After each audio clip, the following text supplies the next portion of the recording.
제가 오늘 본문을 선택한 이유가 이 본문 속에서 우리가 이 본문에 있는 야곱이라는 사람이 하나님의 말씀을 어떻게 해석하고 있는지를 보면서 우리가 말씀을 어떻게 해석해야 되는지를 조금 보려 합니다. 자, 우리가 말씀을 묵상한다라는 것은 지난주에 뭐라고 그랬습니까? 말씀을 묵상한다라는 것은 내가 말씀을 읽거나 듣거나 보면서 그 말씀, 나에게 말씀하시는 그 하나님의 말씀에 대해서 내가 깊이 생각해 보는 것, 그리고 생각해 보는 것에서 멈추는 것이 아니라 생각한 바에 대해서 내가 삶을 살아가는 데까지 가는 것.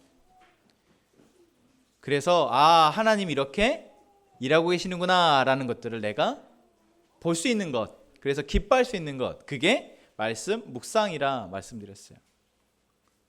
그러면 그렇게까지 가는 데 있어서 정말 중요한 것이 무엇일까요? 몇 번 읽는가일까요?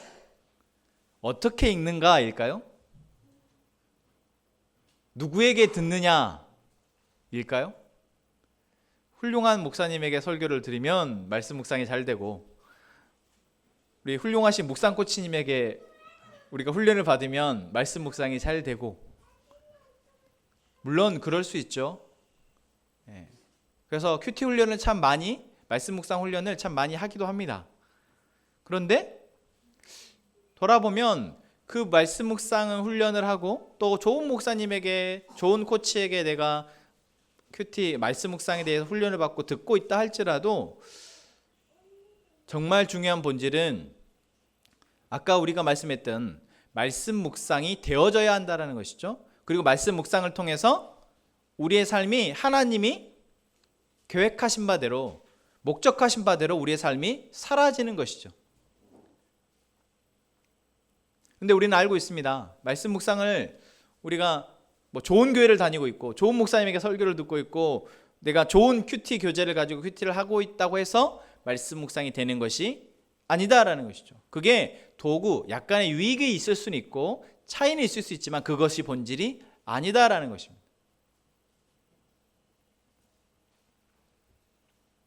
지난주 저희가 말씀 묵상이 잘 안 되는 이유에 대해서 이야기를 했을 때 여러분들이 또 많이 답하셨던 게 그거였습니다. 내가 해석에 대한 두려움이 있어서, 이것이 내가 맞나? 이렇게 해석하는 것이 맞나? 그 두려움이 있다 보니까 우리가 말씀 묵상을 잘 못하게 된다라는 답변이 있었습니다. 자, 그러면 여러분, 어떤 사람의 말씀 해석이 맞고 어떤 사람의 말씀 해석이 틀릴까요? 지금 여기에서 우리 세민 형제가 제일 신앙생활 한 지가 얼마 안 되셨어요. 그러니까 세민 형제는 교회를 다닌 지 얼마 안 되고 성경을 본 지도 얼마 안 됐고 성경 봐봐요 얼마나 봤겠냐. 그러니까 저 사람이 하는 해석은 다 틀리다라고 말할 수 있을까요? 여기서 제일 오래 신앙생활 하신 분은 아마 우리 박미선 지사님일 텐데, 모태신앙이시고 제일 연수로 치면 제일 오래되셨으니까 박미선 지사님은 말씀을 잘 해석할 거고 지사님이 해석한 해석은 다 맞을 거야. 우리가 그렇게 생각할 수 있을까요? 아니면 이곳에 있는 저는 목사고 성경을 제일 많이 알고 있고 하니까 목사님의 해석은 다 맞을 거야. 목사님 아닌 사람은 성경을 맞게 해석할 수 없어 라고 생각하는 것은 맞을까요?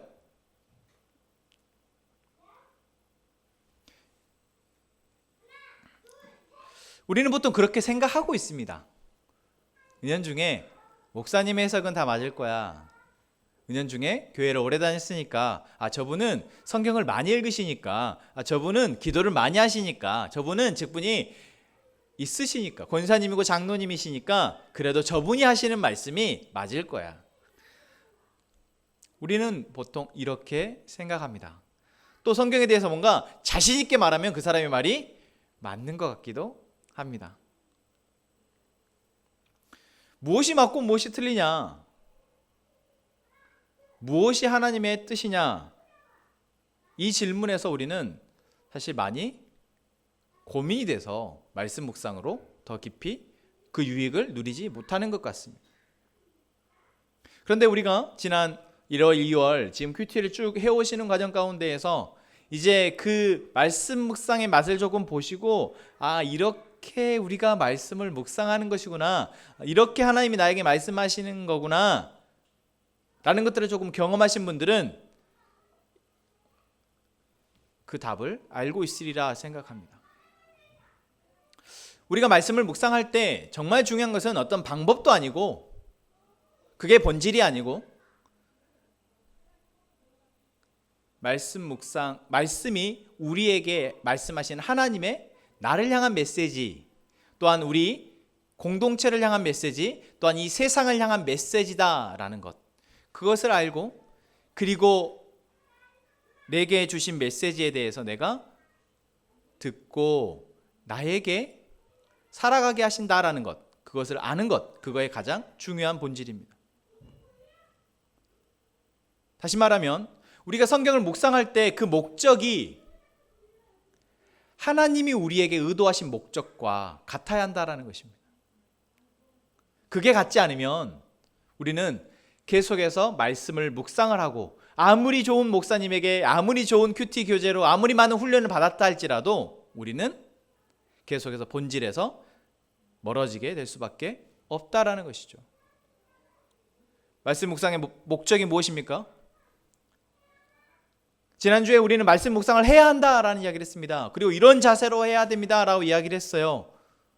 들었으나 여러분, 내가 안 할 수도 있어요. 근데 내가 그거 듣고 하고 있어요. 하고 있는데 그 목적이 무엇이냐라는 겁니다. 그 목적이 나에게서 시작된다면, 나의 어떤 문제나 나의 고민이나 이런 부분에서 시작되어진다면 우리는 하나님의 목적에서 조금 벗어나게 될 수 있습니다. 왜 그럴까요? 우린 지극히 자기중심적인 모습을 가지고 있기 때문입니다.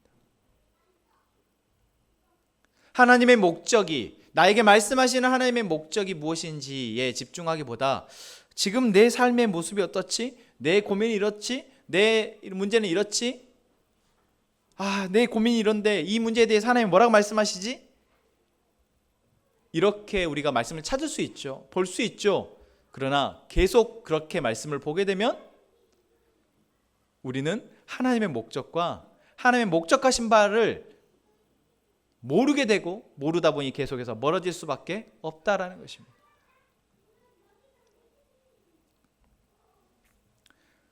그래서 올바른 성경 묵상, 말씀 묵상이 되기 위해서는 우리가 그 목적을 분명히 해야 합니다. 하나님이 나에게 말씀하시는 목적, 나를 통해서 갖고 계신 계획, 나와 우리의 공동체를 통해서 갖고 계신 계획, 또한 이 온 세상을 향해서 갖고 계신 계획, 그것을 실현하시기 위해서 하나님께서 우리에게 말씀하고 계시다. 그러니 나에게 오늘 뭐라고 말씀하시는지를 듣고 내가 그 들은 바에 따라서 나의 삶을 변화하고 성숙시켜 나가자. 그러한 목적으로 우리가 하나님의 말씀을 묵상하게 되기를 원합니다. 자, 이제 목적이 됐어요. 그 다음에 무엇이 중요할까요? 실전입니다. 오늘 여러분, 우리가 창세기 32장 1절에서부터 12절의 말씀을 읽었어요. 자, 야곱이라는 사람이 나옵니다. 여러분, 야곱의 이야기가 좀 길게 나오죠. 아버지 이삭에 비해서는 참 깁니다.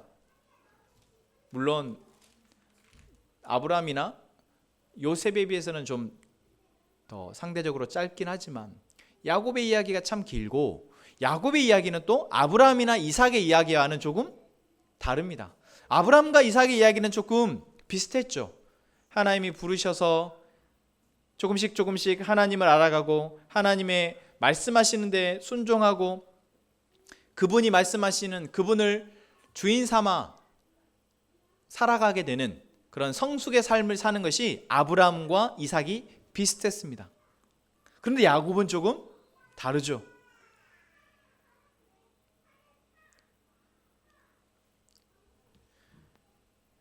야곱이 어린 시절 자기의 욕심에 의해서 장자권을 빼앗고, 또 아버지로부터 축복권을 형의 것을 빼앗아서 축복받고 이제 그 대가로 집을 떠나서 도망가게 되었습니다.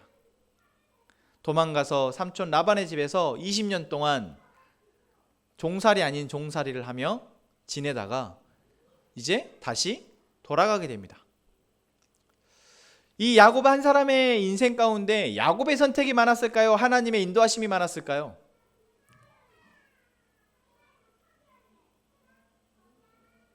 사실 알 수 없습니다. 그런데 확실하게 할 수 있는 한 가지는 무엇이냐면 하나님은 한 번도 야곱에게서 시선을 돌리지 않으셨다라는 겁니다. 야곱이 얼마나 하나님의 뜻에 따라서 자기의 삶을 살았는지 우리는 성경에는 일부분만 기록되었기 때문에 알 수 없지만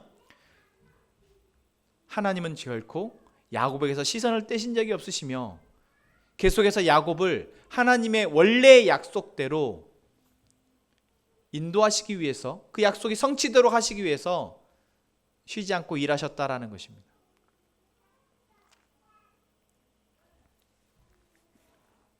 그런데 우리는 성경을 통해서 무엇을 알 수 있습니까? 야곱이 하나님의 말씀을 듣지 않고 자기의 생각대로 선택했던 몇 번의 선택과 그 선택의 결과들을 말씀을 통해서 볼 수 있었습니다. 그리고 또 야곱이 하나님의 음성을 들었음에도 불구하고 하나님의 말씀대로가 아니라 자기의 어떤 생각이 가미된 선택들을 하였고 그 선택의 결과 또한 우리는 말씀을 통해서 볼 수 있습니다. 우리는 여기서 보면서 그냥 단순히 야곱이 불순종했구나, 야곱이 하나님의 말씀 들었지만 순종하지 않았구나 라고 생각할 수 있지만 야곱이 그렇게 순종하고 순종하지 않게 된 데는 하나님의 말씀을 해석을 어떻게 했느냐의 차이 때문이라는 것이죠. 우리에겐 지금 이 성경이라는 텍스트가 변하지 않는 텍스트가 있고 그 텍스트에 대해서 우리가 읽을 줄 알고 읽을 줄 아는 것에 대해서 해석할 수 있는데 야곱은 그렇지 않았죠. 야곱은 하나님이 직접 말씀하셨습니다. 직접 말씀하실 때 야곱이 그 이야기를 듣고 그 상황에 대해서 야곱은 해석을 합니다. 하나님이 나에게 지금 이렇게 말씀하셨으니까 내가 그럼 이것은 이런 뜻이겠구나, 이렇게 해야겠구나 라고 해석을 했다는 것이죠. 그 대표적인 상황을 저희는 오늘 32장 이 한 일부의 사건을 통해서 보려 합니다. 32장에서는 사실 하나님이 말씀하신 부분은 나오지 않습니다. 그런데 그 앞에 31장에서 야곱이 하나님의 음성을 듣습니다. 삼촌 라반의 집에서 종살이를 하던 야곱에게 하나님이 나타나셔서 뭐라고 말씀하십니까? 너의 족속에게로 돌아가라 말씀하십니다. 그 이야기가 어디에 나옵니까? 9절에 나오죠. 야곱이 또 이르되 내 조부 아브라함의 하나님 내 아버지 이삭의 하나님 여호와여 주께서 전에 내게 명령하시기를 내 고향 내 족속에게로 돌아가라 내가 내게 은혜를 베풀리라 하셨나이다. 이 이야기가 어디 나옵니까?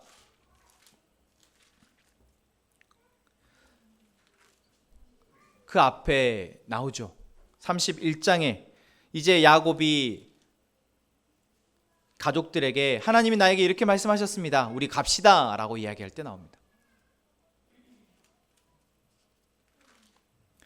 하나님은 정확하게 풀 텍스트로 어떻게 말씀하시는지는 우리가 알 수 없지만 야곱은 뭐라고 얘기하고 있습니까? 하나님이 나에게 너의 족속에게로 돌아가라 말씀하셨다. 하나님 그렇게 나에게 말씀하시지 않으셨습니까? 라고 얘기하고 있어요.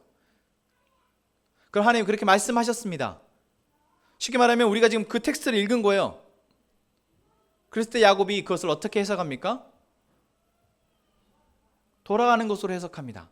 그런데 돌아간다는 것이 단순히 돌아가는 것만 있는 게 아니잖아요. 그냥 내가 그래 이제 돌아가야겠다 라는 것만 있는 게 아니죠. 돌아가는 방법도 여러 가지입니다. 그때 야곱이 선택한 것은 도망이었습니다.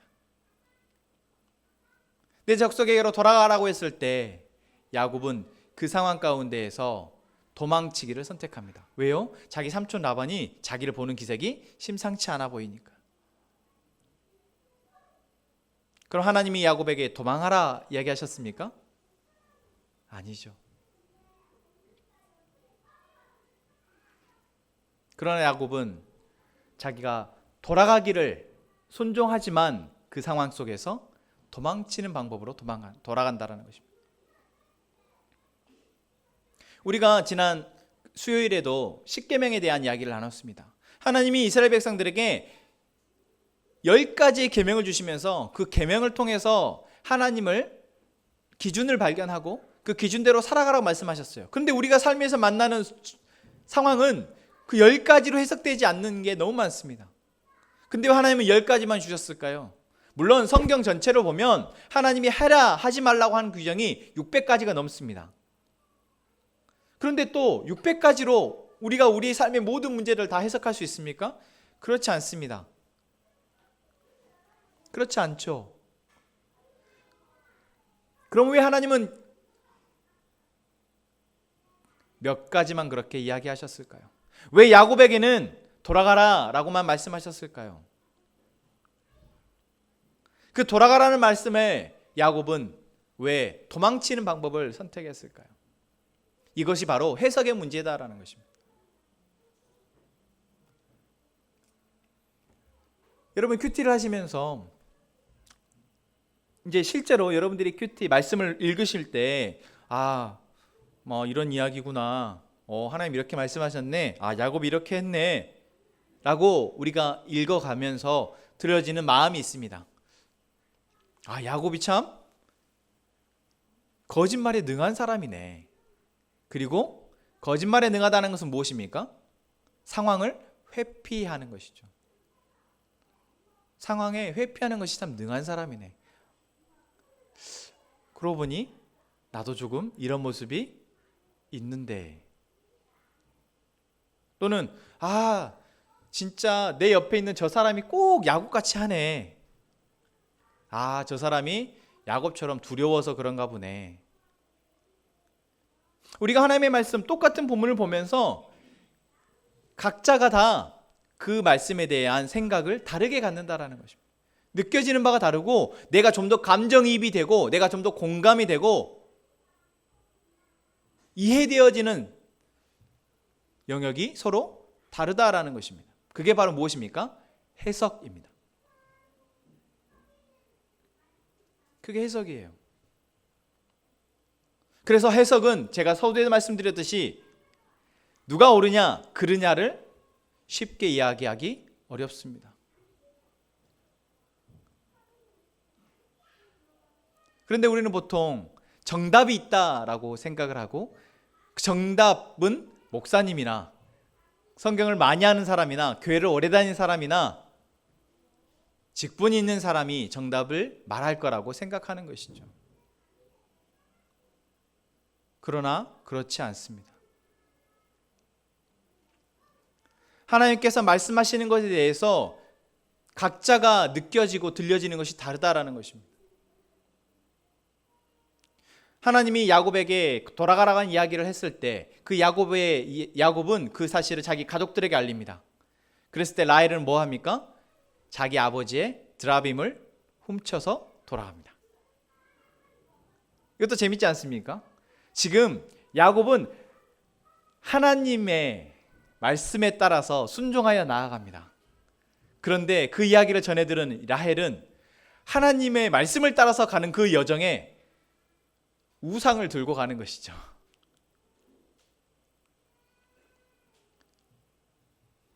똑같은 이야기, 똑같은 상황 속에서 똑같은 이야기를 듣지만 야곱과 라헬은 서로 해석하는 것이 달랐다라는 것입니다. 여러분 이것이 바로 우리입니다. 그럼 하나님은 야곱에게 라헬에게 너는 맞았고 너는 틀렸어 라고 말씀하십니까? 아니야 너희 둘 다 틀렸어 라고 말씀하실까요? 그러셨습니까? 잘 보면 하나님이 그렇게 하지 않으신다라는 것을 우리는 알 수 있습니다.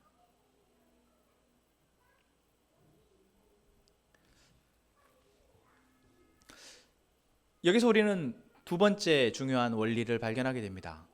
성경 해석은 누가 맞고 틀리고를 쉽게 단정하기 어렵다라는 것이죠. 하나님이 모든 사람에게 하나님의 목적을 위해서 뭔가를 보게 하시고 읽게 하시고 듣게 하실 때 그것이 각자에게 다르게 느껴지고 해석되어진다라는 것입니다. 조금 더 나은 해석이 있을 수 있겠죠. 예를 들면 야곱에게 하나님께서 그렇게 말씀하셨을 때 야곱이 도망치는 것이 아니라 하나님이 나에게 말씀하셨구나. 이것은 하나님 나에게 분명하게 이렇게 하게 하실 것이라는 약속이니 그래, 내가 그 약속을 믿고 이제 삼촌 라반에게 내가 이제 돌아가야겠습니다 라고 말해야겠구나 라고 믿음으로 반응할 수 있었겠죠. 그 하나님의 명령하신 그 명령이 단순히 너 가라는 것이 아니라 너가 가게 해줄 것이고 너가 갈 수 있을 거라는 약속의 말씀이라는 것을 야곱으로 해석했다면요. 그러나 야곱이 그렇지 않습니다. 그렇다고 하나님 책망하지 않으셨다고요. 왜요? 야곱은 그래도 그 말씀에 자기의 상황, 자기의 수준에서 해석하고 반응하였기 때문입니다. 그리고 그 이후에 하나님 어떻게 하십니까? 라반에게 나타나셔서, 아니 도망간 것은 야곱인데 라반에게 나타나셔서 너 야곱과 선악간에 다투지 말아라 라고 얘기해요. 잘못은 야곱이 했는데 라반에게 나타나셔서 경고하신다라는 겁니다. 그 일은 아브라함 때에도 있었고요, 이삭 때에도 있었습니다. 그렇죠. 잘못은 야곱이 했는데 자기 아내를 누이라 속인 것은 아브라함이 했고 이삭이 했는데 하나님은 애꿎은 그 나라의 왕들에게 나타나셔서 너 하면 죽는다.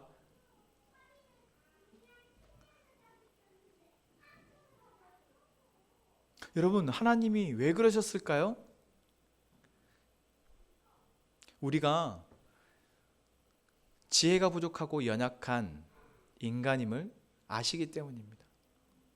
우리가 하나님과 같은 지혜를 갖게 된 사람이지만 하나님의 수준에 이르는 지혜가 아니라 우리는 보잘것없는 지혜를 갖고 있고 판단력을 갖고 있기 때문에, 그리고 연약하여 수많은 상황 속에서 두려움을 갖는 존재이기 때문에 하나님 우리에게 말씀하시지만 그 말씀에 대해서 전적으로 우리에게 책임을 묻지 않으신다라는 겁니다. 여러분, 조금 이제 말씀 해석에 대해서 마음에 여유가 생기셨습니까? 자, 그럼 그렇다고요. 아무렇게나 해석해도 될까요? 그래, 하나님이 나에게 해석의 자유를 주셨으니까 그냥 내가 느끼는 대로 해석하지 뭐. 내 마음이 내키는 대로, 내 마음에 더 끌리는 쪽으로 내가 해석하지. 그렇게 해석해도 된다는 이야기입니까? 그렇지 않습니다. 제가 조금 전에 말씀드렸던 해석에 대한 자유를 여러분들에게 좀 드린 것은 해석의 방법에 있어서 완전한 방법이라는 것은 없다. 누구의 것이 절대적으로 옳다라고 말할 수 없다라는 것입니다. 왜냐하면 지금 우리에게 주어진 이 성경은 2000년, 수천 년 전에 쓰여진 것이고, 그리고 이 언어도 지금 우리가 한글로 읽지만 그때는 당시의 언어는 헬라어였고 히브리어였고, 그 당시의 문화적 상황이나 역사적 배경이나 이런 것들을 우리가 지금 완벽하게 알고 있는 그 어떤 사람도 없다라는 것이죠. 그래서 하나님이 그 시대에 그렇게 말씀하셨다라는 것에 대해서 정확하게 하나도 틀리지 않고 해석할 수 있는 사람이 없기 때문에 우리가 해석에 조금 여유와 자유를 가져도 된다라고 말씀드린 겁니다. 그렇다고 해서 우리가 아무렇게나 해석하게 되는 것은 아니죠. 그래서 아까 제가 조금 전에 해석을 하기 위한 목적이 하나님이 우리에게 말씀하시는 목적과 같아야 한다. 그것은 바로 동기에 대한 이야기입니다. 내 욕구와 내 욕심을 위해서 말씀을 묵상하는 것이 아니어야 한다라고 말씀드린 겁니다. 또한 우리가 말씀 해석에 대한 여유와 자유를 좀 갖되, 좀 용기를 갖되 중요한 것은 내가 하나님께서 나에게 말씀하시는 목적에 부합하려면 우리 안에 말씀을 해석할 수 있는 기본적인 틀이 있어야 한다는 것을 말씀드립니다. 말씀 해석하는데 기본적인 틀이라는 것은 무엇일까요? 목적입니다. 하나님이 우리에게 성경을 통해서 이 세계의 역사를 통해서 우리에게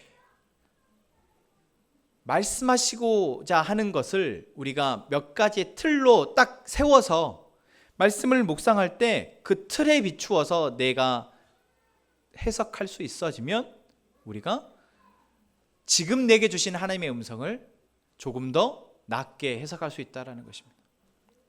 그 틀은 무엇일까요? 첫 번째 그 틀은 하나님의 구원 이야기다라는 것입니다. 성경은 하나님의 구원 이야기다. 가장 기본적인 틀이죠. 성경을 우리가 하나님이 세상을 창조하시고 그 창조된 피조물들이 죄로 인해서 고통 가운데 있는 상황 속에서 그들을 구원하시기 위한 하나님의 구원의 이야기, 또 다른 표현으로는 하나님의 선교의 이야기다 라고 생각하고 우리가 성경을 해석해야 한다는 것입니다. 그러니까 이것은 나의 욕심을 채워주기 위한 어떤, 마치 우리가 나의 욕구를 채우기 위해서 쇼핑몰에 들어가서 쇼핑 리스트에서 하나씩 내가 필요한 것을 찾고 골라서 내가 장바구니에 담듯이 성경은 읽는 것이, 해석하는 것이 아니다라는 것입니다. 분명하게 성경은 하나님이 한 인간을, 그리고 온 세상을 구원하시기 위한 구원의 이야기다라는 것, 그것을 우리가 염두에 두고 성경을 읽어 나가면 우리가 그러한 틀로 해석이 되어진다는 것이죠. 야곱의 이야기를 볼까요? 야곱의 이야기는 한 인간이 태어나서 자기 형과 다툼하다가 도망와가지고 삼촌 집에서 20년 동안 속여가지고 동살이 하다가 다시 부자가 돼가지고 자기 집으로 돌아가는 단순한 한 사람에게 이야기입니다. 그래서 야곱에 대해서 야곱은 진짜 자기가 인과응보야, 그런 한 사람의 역사 이야기로 볼 수 있습니다. 그렇죠. 그런데 하나님의 구원 이야기라고 보면 하나님이 야곱을 사랑하셔서 야곱이 태어날 때부터 약속하시죠. 너는 열방의 주인이 될 것이라. 근데 그 약속이 야곱의 어리석음으로 인해서 깨어집니다. 그 깨어진 과정 속에서 야곱이 그것을 회복하는 데까지의 과정을 성경은 기록하고 있고, 지금 이제 그 과정 속에서 클라이막스를 향해 달려가고 있습니다. 야곱이 베델에서 하나님을 만나고 야곱 라반의 집에서 종살이를 하면서 내가 무엇을 잘못했는지를 깨닫고 이제 자기의 생각들을 조금씩 내려놓는 과정이 지금 31장, 32장에 펼쳐지고 있습니다. 그러한 과정 속에서 하나님은 야곱의 가정 가운데 하나님의 약속을 이루기 위해서 부를 허락하시고 가족들을 허락하셨습니다. 그러한 하나님의 구원의 이야기의 관점에서 야곱의 인생을 보면 우리가 조금 다르게 해석되어질 수 있다는 것이죠. 그냥 한 사람의 조금 찌질한 사람, 좀 속이길 잘한 사람의 이야기가 아니라 하나님이 어떻게 한 사람을 구원하시는지를 볼 수 있는 이야기로 바꿔진다는 것입니다.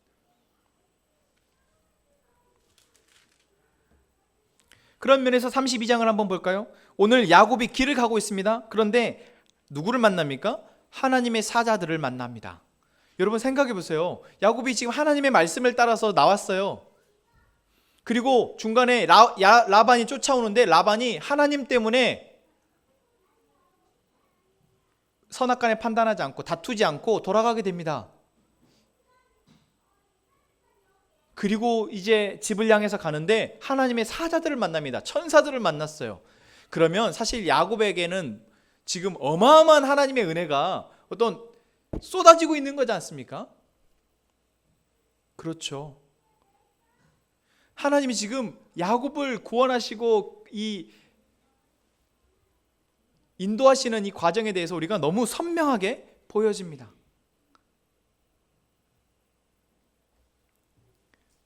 자, 그런데 3절에 보면은 야곱이 길을 가다가 자기의 사자들을 이제 형 에서에게 보냅니다. 그런데 에서가 400명의 병사들을 거느리고 온다라는 이야기를 봅니다. 이 하나님의 구원의 이야기 가운데 뭔가 이제 클라이막스를 했고, 이제 정말 야곱이 하나님과 동행하며 하나님의 은혜를 누리며, 이제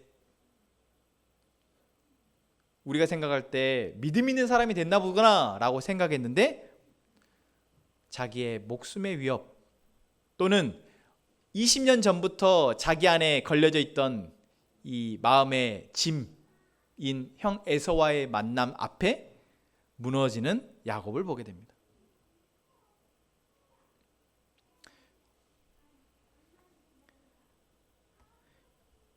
우리는 하나님이 이 상황을 어떻게 해결해 가시는지를 이제 그 다음 본문들을 통해서 볼 수 있습니다.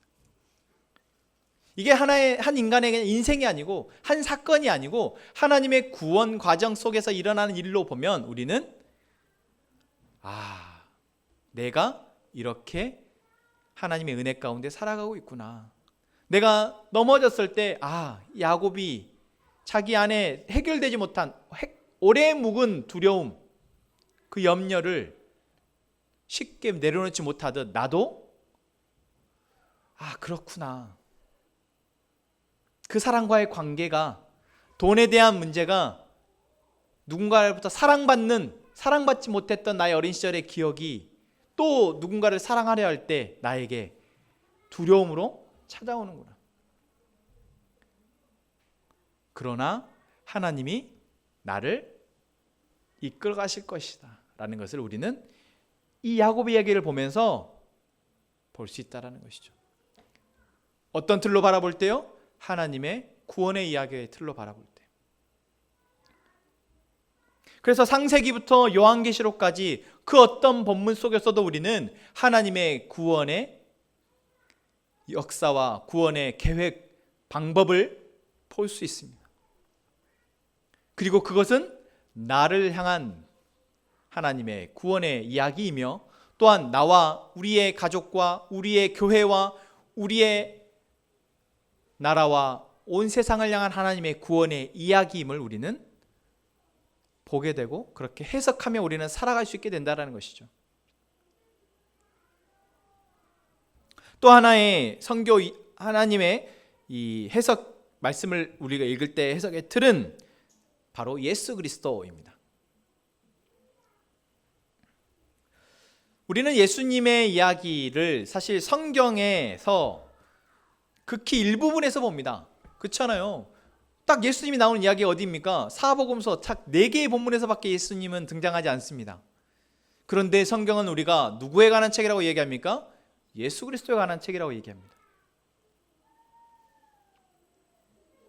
하나님이 구원하시기 위한 방법으로 예수 그리스도를 사용하셨고, 그래서 우리는 예수 그리스도가 이 성경책의 가장 주인이라고 알고 있습니다. 그래서 창세기에서도 역사서에서도, 그리고 선지서에서도, 그리고 서신서에서도 모든 책에서 우리는 예수 그리스도를 발견하게 된다라는 것입니다. 그냥 예수님이 보여지는 것이 아니라 그 예수님이 어떠한 분이시며 예수님이 어떠한 일들을 하셨는지 우리는 성경을 통해서 볼 수 있게 되면 우리가 그 속에서 예수님을 닮아갈 수 있게 된다는 것이죠. 그냥 단순히 복음서에서 예수님이 이웃을 사랑하고 병을 고쳐주고 그러한 모습이 아니라, 지금 이 야곱의 이야기 가운데에서도 뒤에 여러분 이 이야기 아시지만 결국 하나님의 사자와 씨름하는 장면이 나옵니다. 오늘 본문이죠. 하나님의 사자와 씨름하며 야곱이 결국 허벅다리가 다치는 상황이 이릅니다. 그리고 그 다친 것은 평생 가게 되고, 이스라엘 백성들이 뭐 한다고 얘기합니까? 야곱의 후손이 그것을 기념하였다라고 얘기합니다.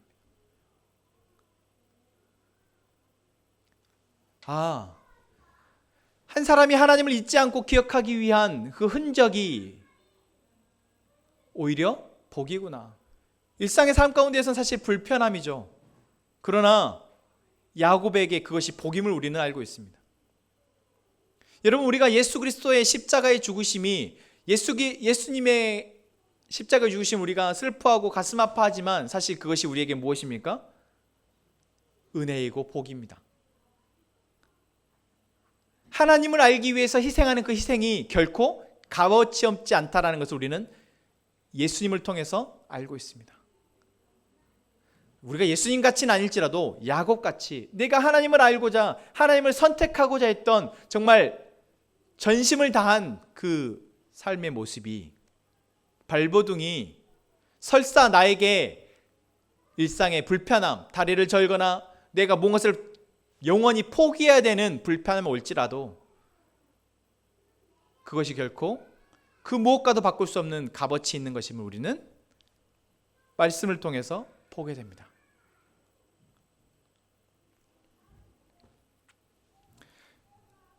여러분, 하나님의 말씀을 볼 때, 묵상을 할 때 그 말씀 속에서 예수님의 모습이 보여졌으면 좋겠습니다.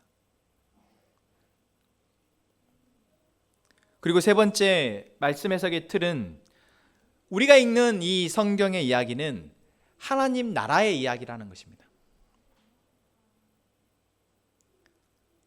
이미 완성되어졌으나 아직 도래하지 않은 하나님 나라의 이야기.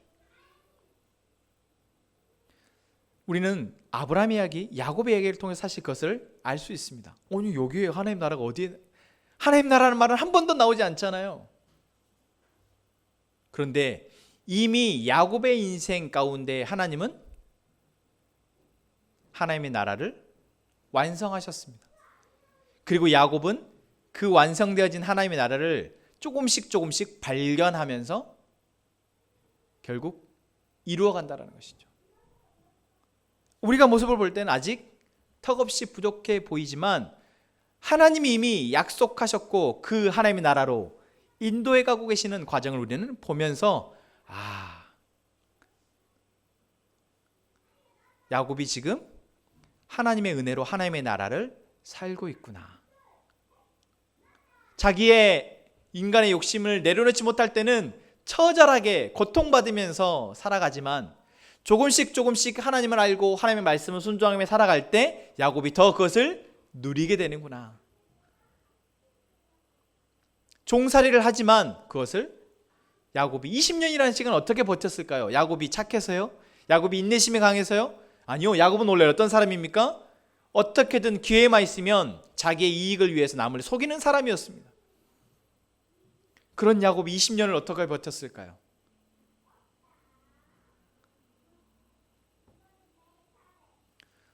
우리는 이러한 모습들을 통해서 이미 임한 하나님의 나라, 그 나라를 살아내게 되는 사람의 모습을 보게 됩니다. 마지막 네 번째 성경 해석의 틀은 성경의 모든 이야기는 공동체의 이야기라는 것입니다. 아브라함에서 시작된 한 사람에게서 시작된 하나님의 구원의 이야기가 지금 아브라함의 가족 사라와 이삭으로, 이삭에게서 야곱과 에서로, 그리고 지금 야곱에게서 12아들로, 이 과정은 무엇입니까? 하나님이 한 사람에게서 시작된 하나님의 복음이, 하나님의 나라가 옆에 있는 사람들과 함께 공동체를 이루어가는 것을 보게 합니다. 완전한 공동체는 또한 없다는 것을 우리는 보게 됩니다. 성경에 나오는 그 어떤 공동체도 완전하지 못했습니다. 완성되어질 수는 없지만 하나님은 이 말씀을 통해서 우리에게 우리가 혼자 살아갈 수 있는 존재가 아니고 함께 살아가야 하는 존재임을 계속해서 보게 하십니다. 그리고 그 함께 살아가는 그 힘은, 함께 살아갈 수 있는 그 힘은 바로 하나님의 말씀임을 보게 하십니다. 그 말씀을 들을 수 있고 그 말씀에 순종할 수 있을 때 함께 살아갈 수 있는 힘이 생긴다라는 것입니다. 그래서 우리는 이 말씀을 묵상할 때 그냥 나를 위한 묵상이라고 생각하시면 안 됩니다. 나 한 사람의 삶의 문제 가운데서 나를 성숙케 하시는 하나님의 말씀이시기도 하죠. 나를 구원케 하시는, 구원의 여정으로 인도하시는 말씀이기도 하지만, 예수님을 통해서 나의 삶을 좀 더 예수님을 닮아가는 삶으로 인도하시는 말씀이기도 하지만, 그것은 반드시 공동체를 위한 말씀이다라는 것입니다. 그래서 우리의 묵상이 나를 넘어서 공동체를 품도록 하십니다. 성경 보면 계속해서 그 이야기입니다. 하나님은 반드시 한 개인이 살아나게 되면 그 개인을 통해서 공동체를 살리십니다. 그래서 하나님은 그 공동체를 통해서 세상을 회복시키기를 원하신다라는 것이죠. 그래서 하나님이 세상을 회복시키고 하나님의 다스리심과 그 하나님의 영광을 드러내시기 위해서 하나님은 바로 우리의 교회를 사용하신다라는 거예요. 그리고 여러분, 우리 한 사람 한 사람은 그 교회로 부름받은 존재다라는 것이에요. 철없는 아이들은 자기만을 위해서 삽니다. 그런데 조금 철이 들면 나의 가족을 위해서 살죠. 우리 제일 여기서 젊은 유채자매는 알 거예요. 내가 철이 없었을 때와 철이 들고 나서 그 차이를 여러분 다 아실리라 생각합니다. 내가 철이 없을 때는 나만을 위해서 결정을 하지만 조금 철이 들면, 성숙되어지면 이제 내 옆에 있는 사람, 내가 이들과 함께 살아가는 것이구나. 그럼 이들과 함께 살아가기 위해서 나의 역할은 무엇이지? 고민하고 내가 무엇을 해야지 고민하며 살아가는 것. 자연스러운 것입니다. 하나님이 처음부터 우리를 그렇게 만드셨다라는 것입니다. 그래서 우리가 하나님의 말씀을 묵상할 때 이러한 4가지 해석의 틀, 하나님의 구원의 이야기다. 두 번째는 바로 예수 그리스도를 가리키고 있다. 그래서 우리가 이 성경의 말씀 속에서 예수님의 모습을 보고 그 모습을 닮아갈 수 있어야겠다. 그리고 성경의 이야기는 하나님의 나라의 이야기다. 이미 완성되어졌지만, 하나님이 이미 완성하셨지만 예수 그리스도를 통해서 아직 이루어지지 못한 그 하나님의 나라 이야기고, 우리가 그 나라를 어떻게 살아가야 할지 그것을 우리에게 말씀하시는 이야기다. 또한 4번째는 성경의 모든 이야기는 바로 공동체의 이야기다. 그래서 나 혼자 살아가는 것이 아니고 함께 살아가는 것임을 우리가 말씀을 통해서 계속 보게 되고, 그 속에서 나는 어떤 역할을 해야 되는지를 우리가 말씀하신다라는 거죠. 여러분, 그래서 이제 앞으로 우리가 말씀을 볼 때 이러한 해석의 틀을 머릿속에 가지고 말씀을 보면 그때그때 나에게 필요하게 하나님께서 말씀하시는 이야기를 들을 수 있을 줄로 믿습니다. 그래서 나에게, 그리고 공동체에게 말씀하시는, 그리고 이 온 세상을 향해서 말씀하시는 그 하나님의 이야기를 들으며 우리가 우리의 삶을 조금씩 더